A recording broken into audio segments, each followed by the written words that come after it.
کشمیریوں کے بارے میں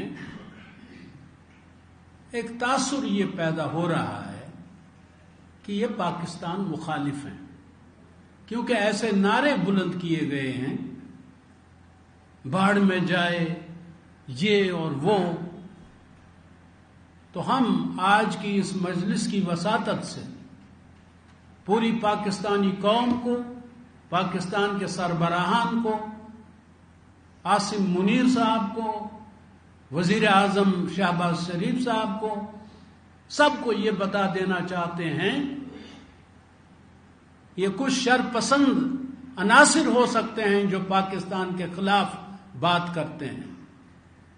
حریت کانفرنس اور مقبوضہ کشمیر سے آئے ہوئے کشمیریوں کا یہ موقف نہیں ہے. وہ یہ سمجھتے ہیں کہ پاکستان کشمیر کاز کے لیے بہت بہترین کام کر رہا ہے. سیکورٹی کونسل میں پاکستان نے اس مسئلے کو اٹھایا، یو این میں، یو این جنرل اسمبلی میں، جنیوا میں. کون سا ایسا موقع ہے جس کا انہوں نے استعمال نہیں کیا اور ہمارے حق میں آواز بلند نہیں کی؟ تو ہم اتنے بخیل نہیں ہیں کہ جو ملک ہمارے کاز کے لیے کام کر رہا ہو ہم اسی کے خلاف نعرے بلند کریں.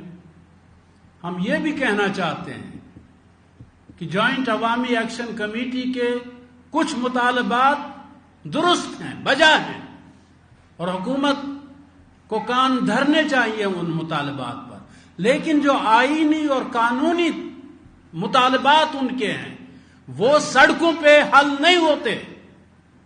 ان کے لیے ایک آئینی طریقہ کار ہے، ایک قانونی طریقہ کار ہے، اس کو فالو کیا جانا چاہیے. یہ لاشیں گرانے سے معاملات حل نہیں ہوں گے. تو اس لحاظ سے یہاں پہ چونکہ یہ بات بھی سامنے آ چکی ہے کہ کل تک قضیہ کشمیر کے حوالے سے مقبوضہ کشمیر میں جو ظلم ہندوستان ڈھا رہا تھا وہ دنیا کے سامنے لایا جانا ہوتا تھا. لیکن وہ لوگ جو آج آزاد خطے میں جو کچھ ہو رہا ہے اس کو عالمی سطح پہ اجاگر کر رہے ہیں. اس وقت کہاں تھے وہ جب ہمارے لاکھ سے زائد لوگ شہید کر دیے گئے؟ ان کے جائز مطالبات سر آنکھوں پر، ان کے ان مطالبات میں ہم بھی ان کے ساتھ ہیں. لیکن ہندوستان اور پاکستان کو ترازو کے ایک ہی پلڑے میں تولنے کی کوشش جو ہے وہ حریت کانفرنس قبول نہیں کرے گی.